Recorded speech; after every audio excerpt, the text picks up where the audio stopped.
प्रिय छात्रों नमस्कार। द साइंस एरा में आपका स्वागत है। आज हम लोग रे ऑप्टिक्स के लिए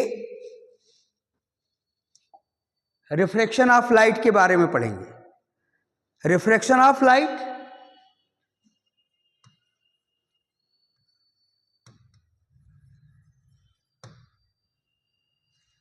when ray of light travel from one medium to another medium, then it's bent to the normal or away to the normal.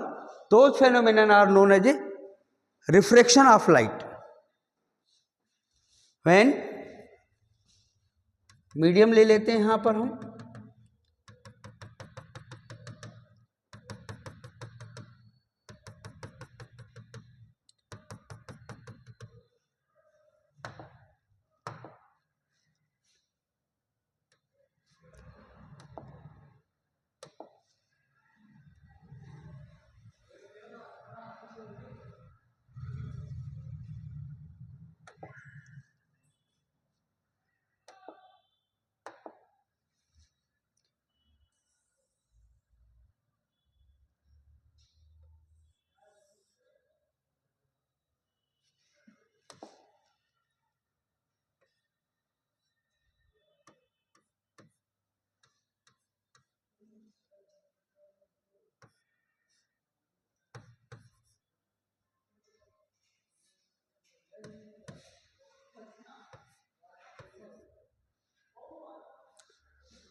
when ray of light travel from one medium to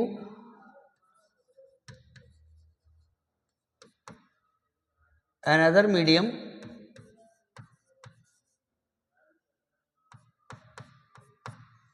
then ray of light bend to the normal or away to the normal. Those phenomena are known as a refraction of light.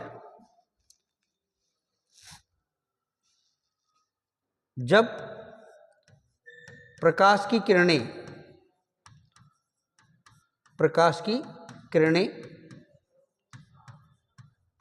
एक माध्यम से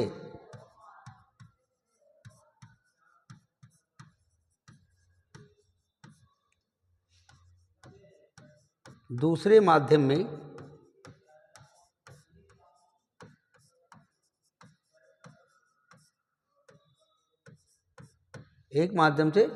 माध्यम में प्रवेश करती हैं,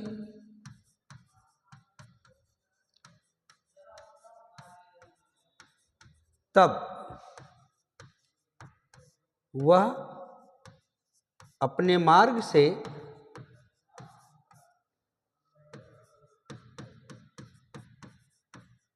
विचलित हो जाती हैं।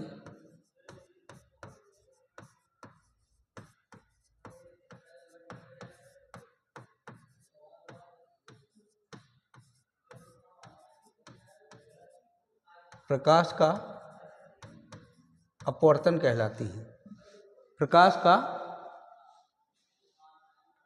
अपवर्तन कहलाती है।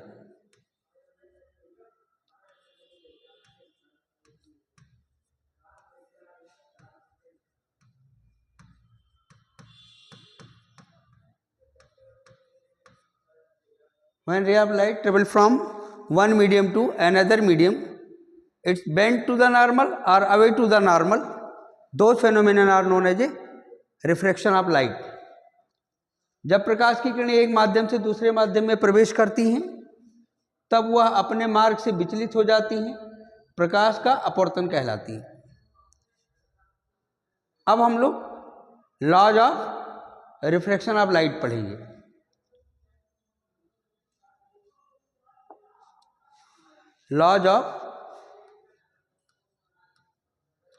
Laws of refraction of light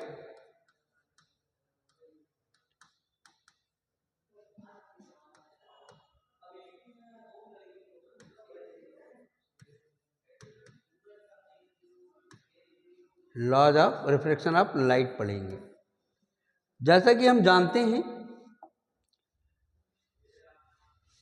first जो लॉ बनता है इससे, वो बनता है इंसिडेंट रे, normal and refracted ray lie on a same plane, lie on a same plane. तो फर्स्ट लॉ जो बनता है आपका वो है आपका two laws are following, it is also known as Snell's law.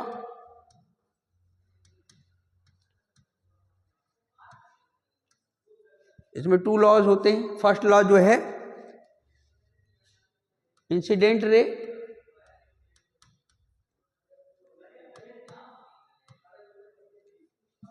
Comma normal and refracted रे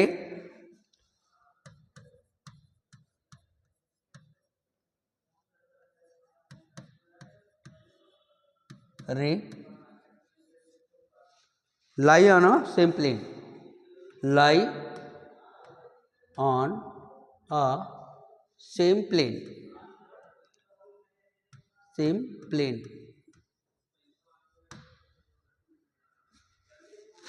प्रकाश के अपवर्तन में, प्रकाश के अपवर्तन में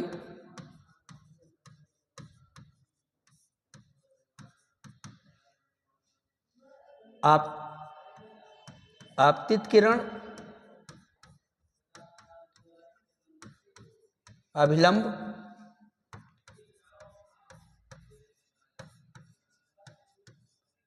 तथा परावर्तित किरण तथा अपवर्तित किरण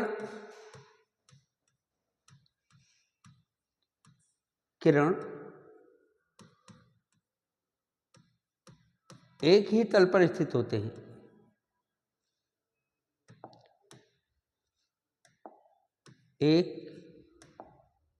एक ही तल पर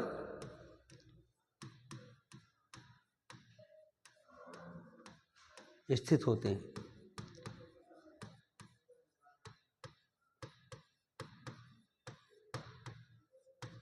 अब हम लोग दूसरे नियम को समझते हैं। सेकेंड लॉ जो कहता है आपका, स्नेल का सेकेंड लॉ जो कहता है, स्नेल का सेकेंड लॉ कहता है in a refraction of light the angle of incidence in a refraction of light the ratio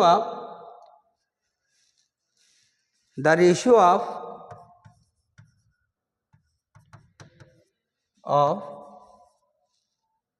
angle of ratio of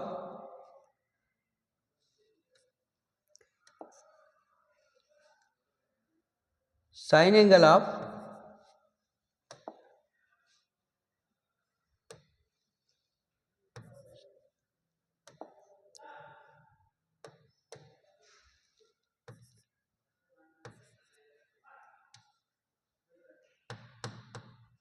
sine angle of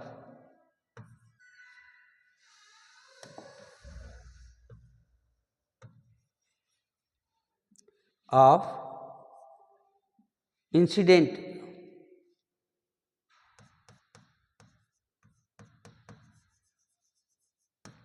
and sine angle of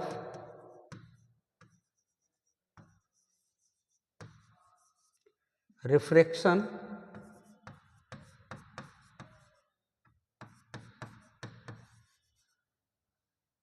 is a constant।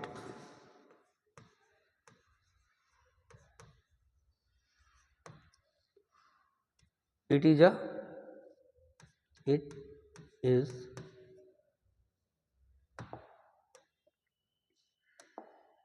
is also known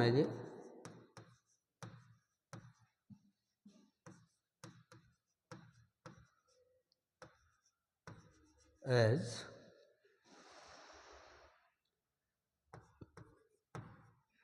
refractive index of a medium।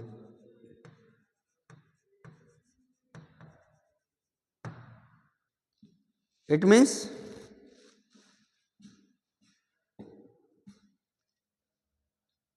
Mu over r small n is equal to sine I upon sine are, sine I upon sine r. और यही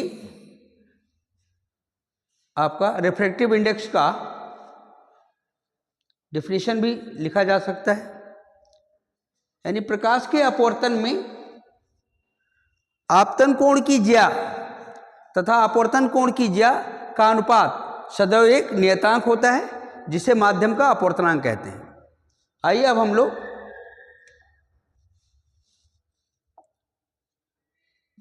अपवर्तनांकों के बारे में जानते हैं। अपवर्तनांक वास्तव में दो प्रकार के होते हैं। Refractive index are basically two types. First है relative refractive index. Relative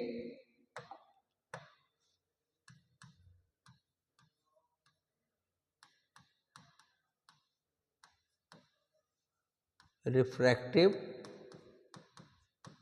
index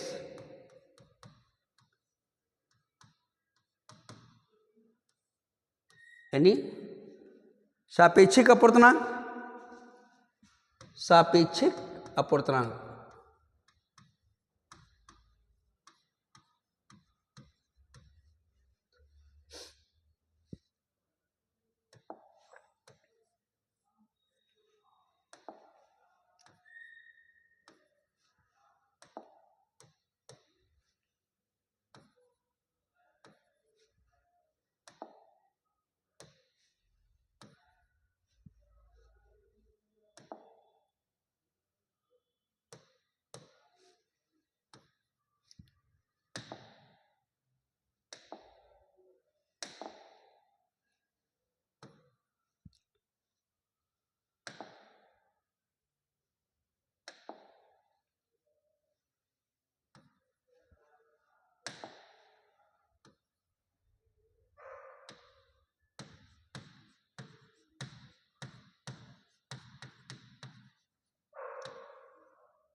सापेक्षिक अपवर्तनांक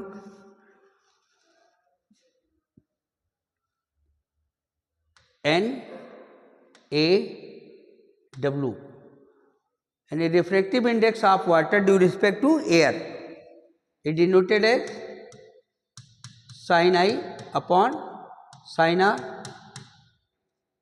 Therefore, and refractive index of water due respect to air is denoted as sin R upon sin I. इस प्रकार हम देखते हैं कि जो ए एन डब्ल्यू एन ए का जो प्रोडक्ट होता है वो हमेशा 1 फाइंड होता है। It means therefore A N W into W N A is equal to, यहाँ पर लिखेंगे sine I upon sine are into sine are upon sine आई।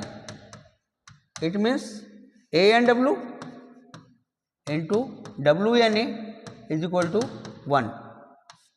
ये आपको रिवर्सिबिलिटी शो करता है, यानी सापेक्षिक अपवर्तनांक जो है वो एक दूसरे के उत्क्रम में होते हैं, उत्क्रमणीयता को प्रदर्शित करते हैं। A N W into W N A is equal to 1। It is also write as WNA is equal to 1 upon ANW। इसी तरह से रिवर्सिबिलिटी शो करता है। इस तरह से हम लिख सकते हैं ANW is equal to 1 upon WNA।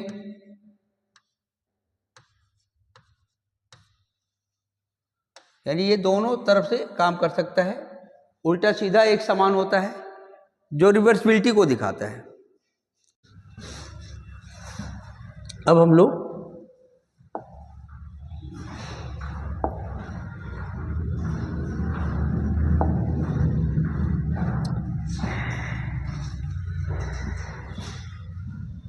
एक पहला मीडियम ले लेते हैं वाटर,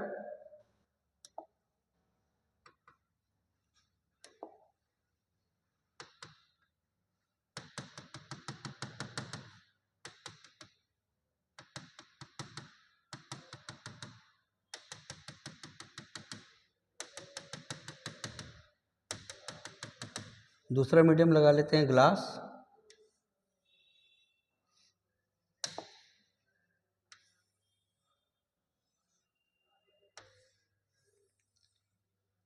तो पहला मीडियम जो बनेगा वो बनेगा एयर, दूसरा मीडियम बनेगा वाटर और तीसरा मीडियम बनेगा ग्लास।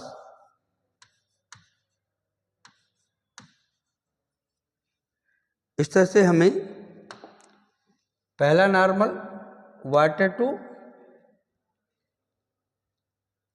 एयर, दूसरा मीडियम जो है वो बनेगा आपका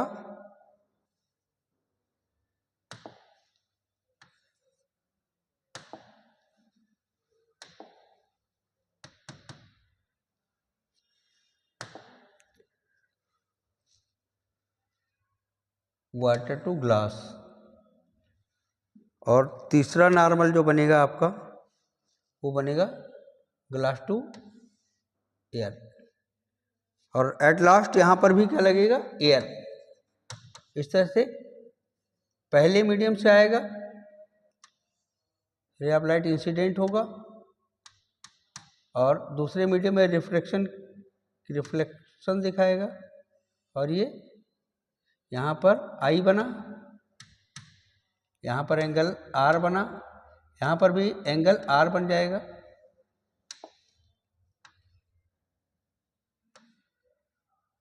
यहाँ पर भी एंगल आर बनेगा। और फिर से जब रे ऑफ लाइट फिर से ट्रेवल करके आएगा तो ग्लास में गया तो यहाँ पर बन जाएगा आर डैश, अगर ये आर डैश है तो ये वाला भी आर डैश बनेगा, और इस तरह से फिर से रे ऑफ लाइट जो है वो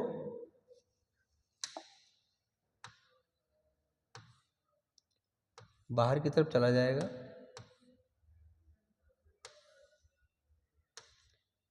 और इस तरह से यहाँ पर भी बनेगा आई। इस तरह से हमें मिलेगा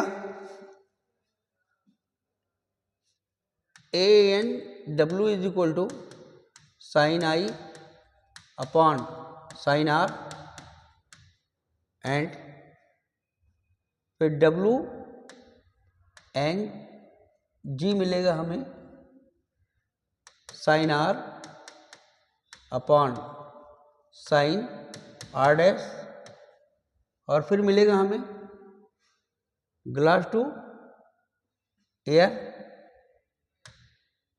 ग्लास टू एयर, इसको हम लिख लेंगे sine R dash upon sine I. इस तरह से हम देखेंगे A N W into W N G into G N A हमें मिलेगा, यहाँ पर भी सभी कैंसिल आउट हो जाएंगे, यहाँ पर लिख सकते हैं sine I upon sine are into sine are upon sine are, sine are upon sine R dash into sine R dash upon sine I. इस तरह से हमें मिलेगा A N W into W N G into G N A is equal to मिल जाएगा हमको 1। हम जान पाते हैं कि जितने भी अपवर्तनांक होंगे एक ही रे ऑफ लाइट के लिए, उनके अपवर्तनांकों का गुणनफल सदैव 1 होगा।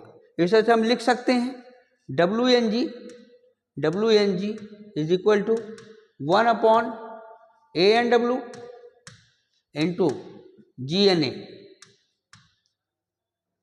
It is also write as डब्ल्यू N g is equal to a g N a को ऊपर ले जाएंगे तो ए भी रिवर्सिबिलिटी दिखाएगा, और ये हो जाएगा A N G upon a N W. तो इस तरह से हमें WNG का फार्मूला फाइंड हो जाएगा। अगर हम चाहें तो हम इसको इस तरह से भी लिख सकते हैं, WNG is also write as 1/GNW. In the other words, GNW is equal to लिख सकते हैं हम ANW अपॉन ANG। इस तरह से हम एक मीडियम से दूसरे मीडियम में या दूसरे मीडियम से पहले मीडियम में आने पर हम पाते हैं कि रिफ्रैक्टिव इंडेक्स जो है वो रिवर्सिबिलिटी शो करता है, यानी ये जितने भी सापेक्षिक अपवर्तनांक होते हैं वो परस्पर उत्क्रमणीयता को प्रदर्शित करते हैं। आइए अब हम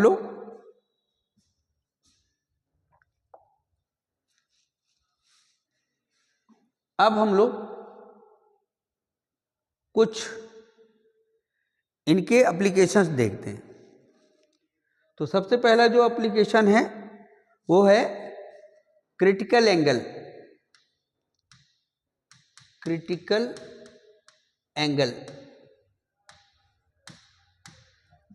जिन्हें हम क्रांतिक कोण कहते हैं।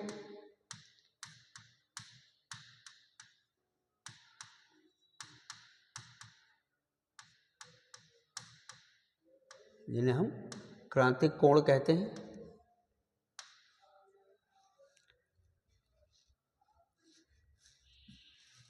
जब प्रकाश की किरणें सघन माध्यम से चलकर विरल माध्यम में प्रवेश करती हैं तो वह विरल माध्यम में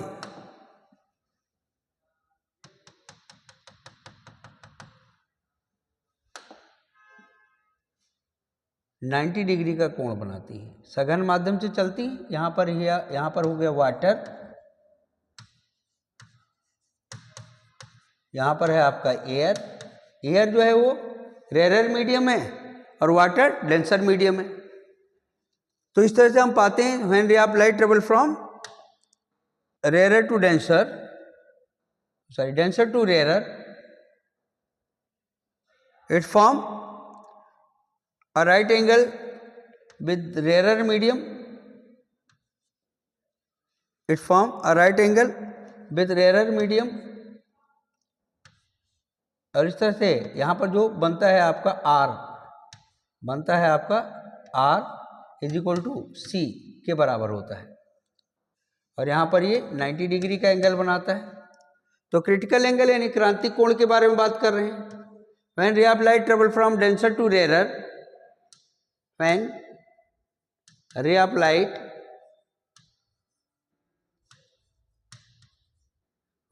light travel from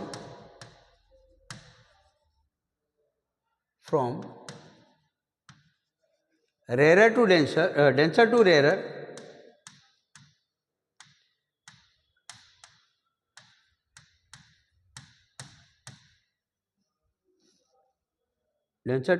it form a right angle triangle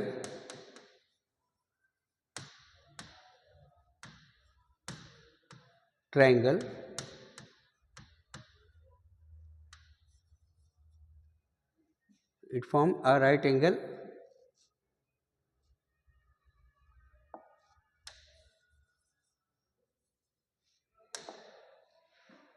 with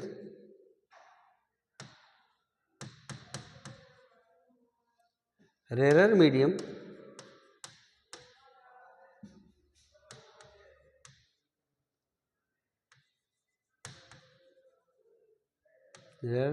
then angle form in denser medium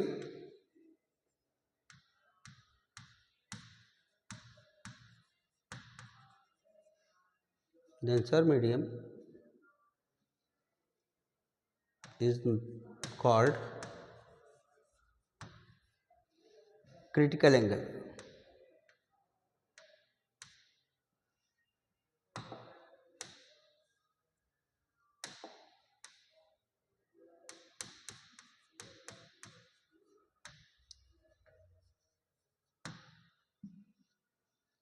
It is denoted by C.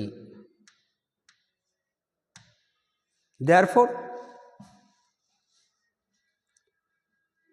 चलिए देखते हैं, पहले हिंदी में देख लेते हैं। जब प्रकाश की किरणें सघन माध्यम से चलकर विरल माध्यम में 90 अंश का कोण बनाती हैं, तब सघन माध्यम में बना कोण क्रांतिक कोण कहलाती है। इस तरह से हमें मिलेगा n इज इक्वल टू होता है साइन रेयर मीडियम में बना एंगल 90 अपॉन साइन r, जिसे हम रिप्लेस कर सकते हैं n is equal to 1 upon sine r की जगह पर हम लिख सकते हैं sine c। Therefore sine c is equal to 1 upon n, then therefore लिख लीजिए c is equal to sine inverse 1 upon n, where c is a critical angle. जहां पर c क्या है? क्रांतिक कोण है। यहां पर c क्या है? क्रांतिक कोण है। अब हम लोग बात करेंगे पूर्ण आंतरिक परावर्तन यानी टोटल इंटरनल रिफ्लेक्शन के बारे में बात करेंगे। टोटल इंटरनल रिफ्लेक्शन में टोटल इंटरनल रिफ्लेक्शन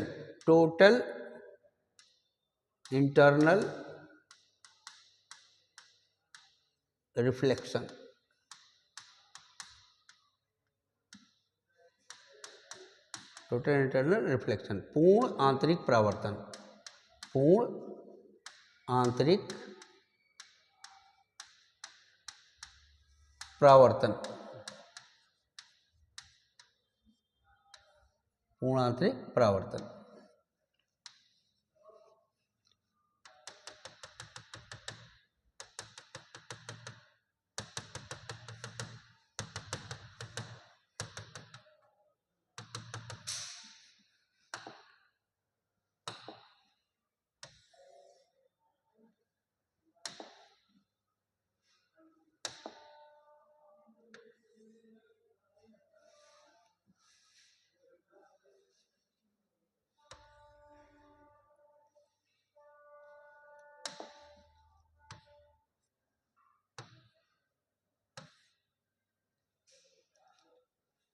यहां पर ये है वाटर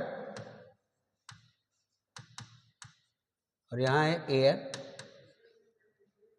जब प्रकाश की किरणें सघन माध्यम से चलकर विरल माध्यम में अधिक कोण बनाते हुए पुनः उसी माध्यम में लौट आती हैं, तो यह घटना पूर्ण आंतरिक परावर्तन कहलाती है। When ray of light travel from denser to rarer, it form an obtuse angle with the rarer medium. It's bent back into the same medium. Those phenomena are known as a total internal reflection. जब प्रकाश की किरणें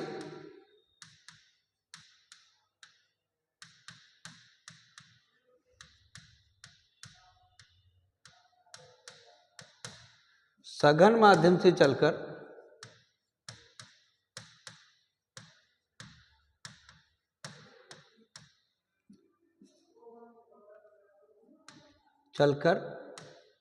विरल माध्यम में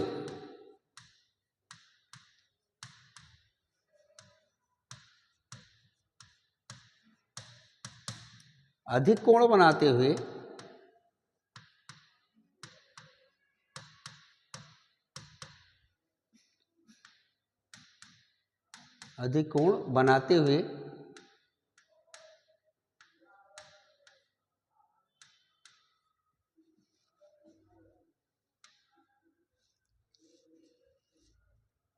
सघन माध्यम में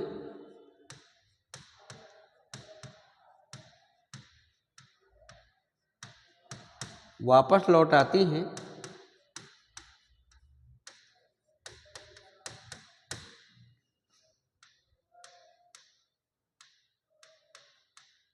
वापस लौट आती हैं। यह घटना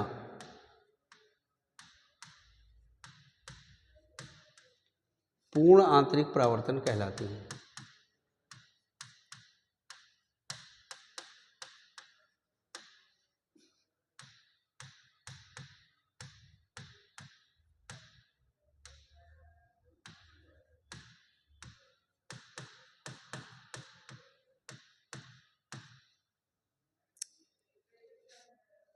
When ray of light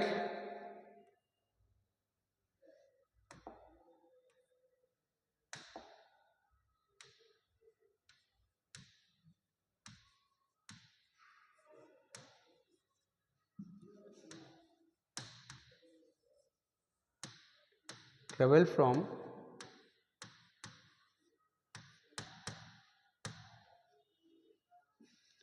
rarer travel from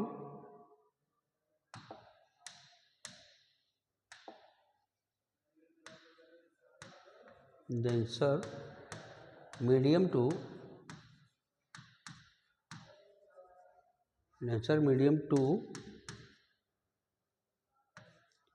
rarer medium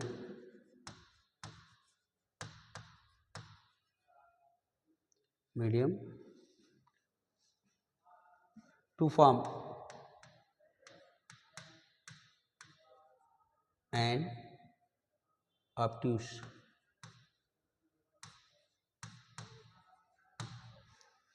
angle with rarer medium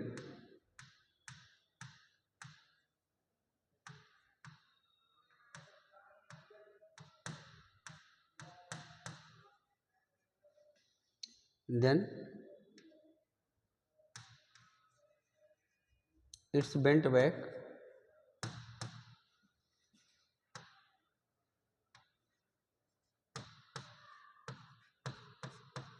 into same medium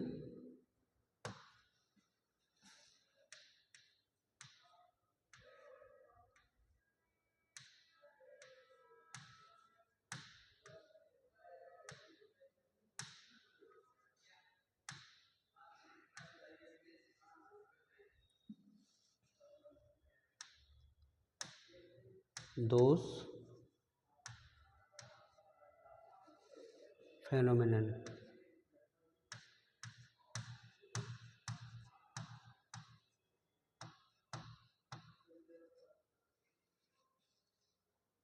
is called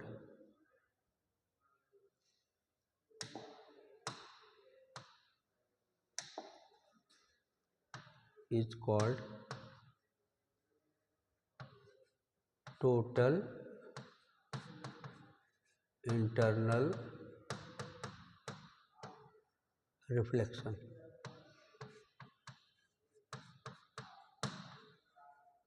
screenshot ले लीजिए इसका।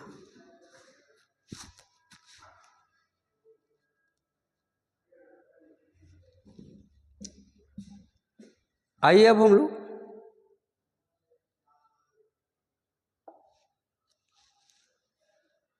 हम लोग स्फेरिकल सरफेस पर रिफ्रैक्टिव इंडेक्स के लिए फार्मूला फाइंड करेंगे।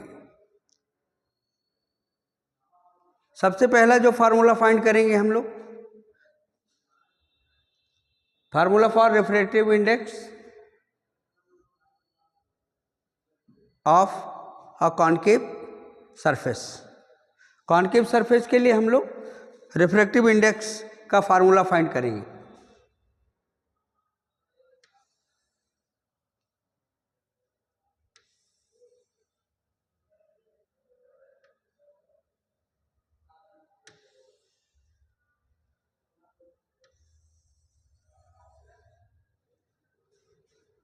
Let us consider a ray of light travel from a object point O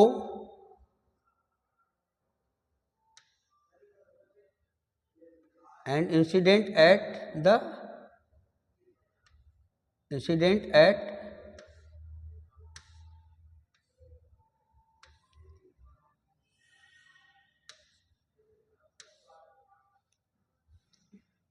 at point M, then it after refraction it form an image at I,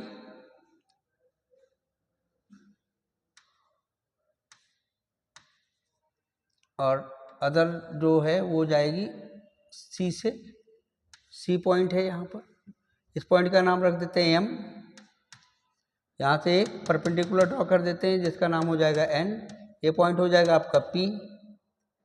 if distance between O to P is -u, left hand side पर है, and C to P is -r, and I to P is -v,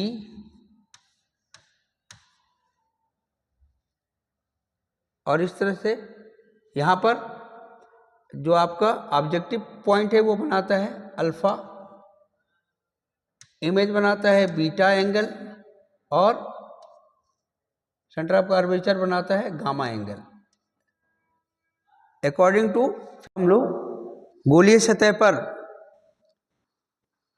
प्रकाश के अपवर्तन के बारे में जानेंगे। सबसे पहला जो टॉपिक लेते हैं वो लेते हैं refractive index of a medium due to a concave surface.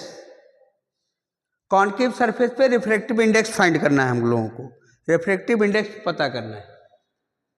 यह है आपका कॉन्केव सरफेस, और कॉन्केव सरफेस पे गया है पहले प्रिंसिपल एक्सिस यानी मुख्य अक्ष गया है, मुख्य अक्ष के बिंदु O से प्रकाश की किरण चलकर बिंदु M से टकराकर, M से यहाँ पर परपेंडिकुलर ड्रॉ कर देंगे, MN टकराकर और निर्गत हो जाएंगे, जो अपवर्तन के पश्चात by after refraction it form an image at I,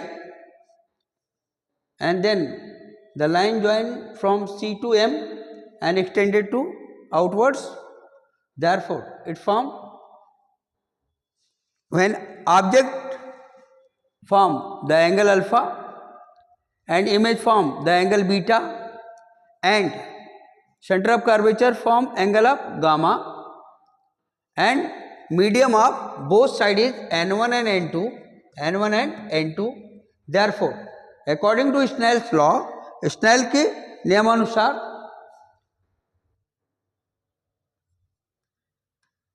Snell's law यहाँ पर बनेगा आपका n is equal to N12 is equal to write as N2 upon N1, N2 upon N1 is equal to sine I upon sine R, sine I upon sine R। I and R is very small, therefore N2 upon N1 is right as I upon R, N2 upon N1 is right as I upon R। in triangle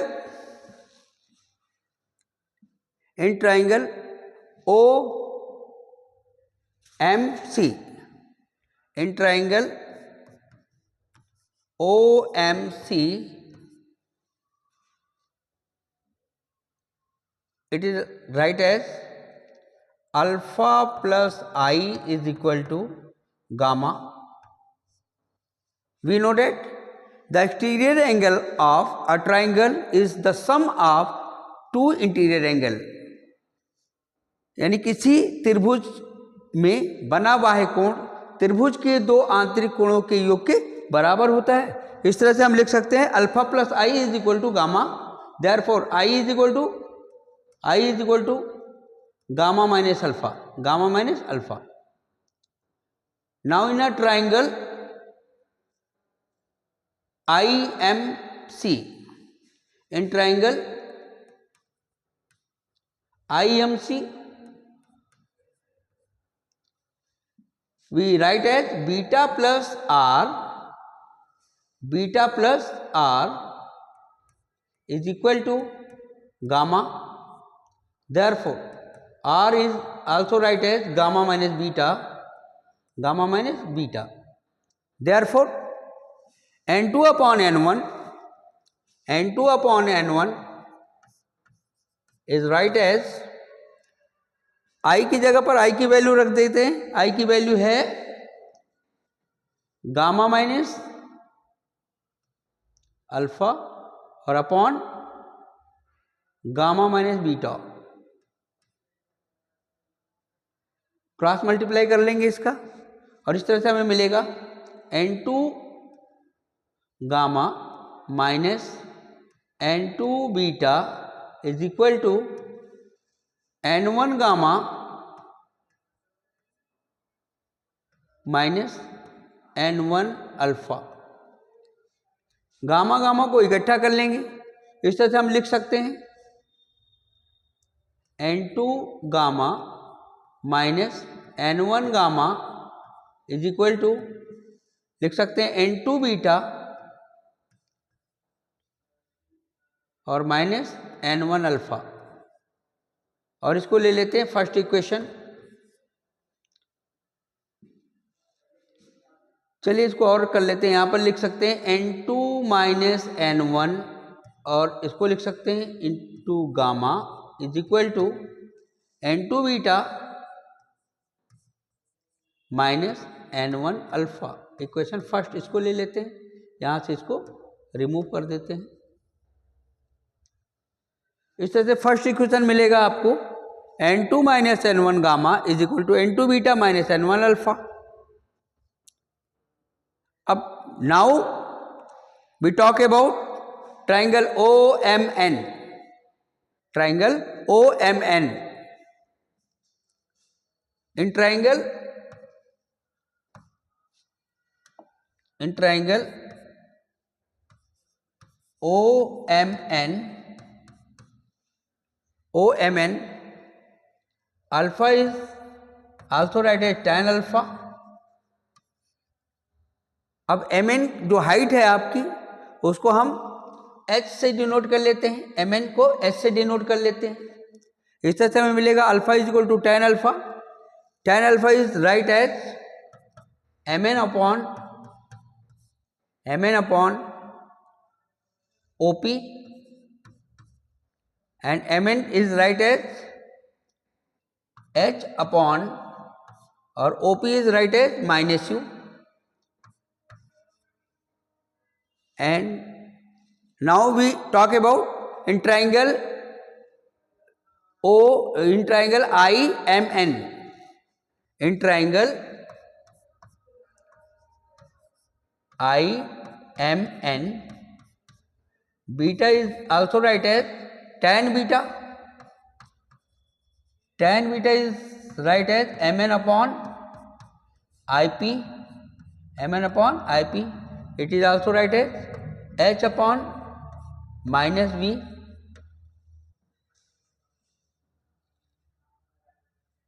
We talk about triangle CMN. in triangle CMN, next page in triangle CMN is gamma is right as tan gamma. tan gamma is denoted as mn upon CP is equal to h upon minus r. Screenshot ले लीजिए इसका.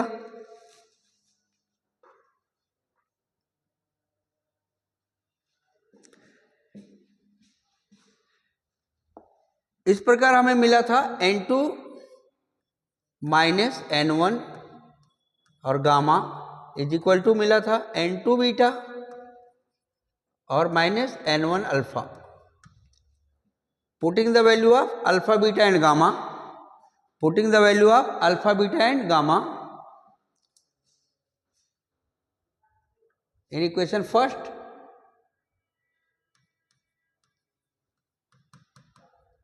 putting the value of alpha, beta and gamma. Therefore n2 minus n1 into gamma, it denoted as N2 minus N1, और gamma की जगह पे value put कर लेते हैं।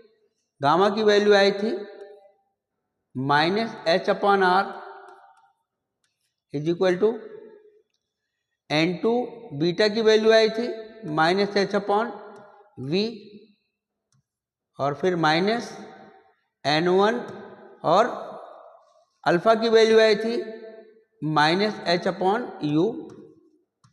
सभी में -H कॉमन है, कॉमन को हम कैंसिल आउट कर देंगे तो हमें मिलेगा N2 minus N1/R is equal to मिलेगा हमें N2/V माइनस N1/U। और इस तरह से हमें रिफ्रैक्टिव इंडेक्स का फार्मूला मिल जाता है। आप इस डेरिवेशन को अच्छी तरह से कर लीजिए, क्योंकि ये बोर्ड परीक्षा का सबसे महत्वपूर्ण प्रश्न है जो आपको 5 अंक प्रदान कराएगा। अब देखते हैं, यदि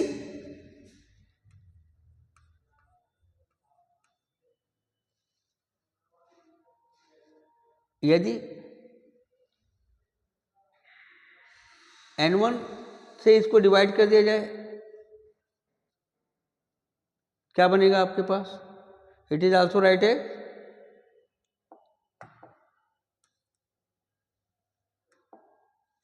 N2/N1 minus 1 whole upon R is equal to, लिख सकते हैं आप N2/N1/V, और माइनस यहाँ N1 से N1 कट जाएगा तो 1/U आ जाएगा। जैसा कि हम पहले से जानते हैं, जैसा कि हमने आपको बताया था, N2/N1 इज इक्वल टू क्या लिख सकते हैं? 1N2, या स्पेशली हम इसको N भी लिख सकते हैं। तो इस तरह से हमें इसको N2/N1 की जगह पर हम लिख सकते हैं इसको N-1/R, क्योंकि हम जानते हैं N2/N1 इज इक्वल टू कितना है? N। तो इसको हम लिख सकते हैं N-1/R इज इक्वल टू, यहाँ पर भी N/V और -1/U, और ये आपका रिफ्रैक्टिव इंडेक्स का फार्मूला है कॉनकेव सरफेस के लिए, कॉनकेव स्फेरिकल सरफेस के लिए जो फार्मूला निकल कर आता है। अगर डिफरेंट मीडियम है तो वह फार्मूला होगा N2 minus N1/R is equal to N2/V minus N1/U, और अगर medium N2/N1 is equal to N लिख देते हैं तो हमारे पास आएगा N-1/R is equal to N/V minus 1/U। तो इस तरह से हमें स्फेरिकल सरफेस का रिफ्रैक्टिव इंडेक्स का फार्मूला मिल जाता है। अब आप लोग हमारे साथ जुड़कर अपनी बोर्ड परीक्षा की तैयारी सुचारू रूप से करें और अधिक से अधिक अंक अर्जित कर सकें। इसी प्रयास में हम लोगों ने मैथमेटिक्स का भी सीरीज शुरू किया है। आशा करते हैं जो आपकी आगामी बोर्ड परीक्षा में आपको बहुत महत्वपूर्ण बनाएगी और आपको अधिक से अधिक अंक अर्जित करवाएगी। धन्यवाद।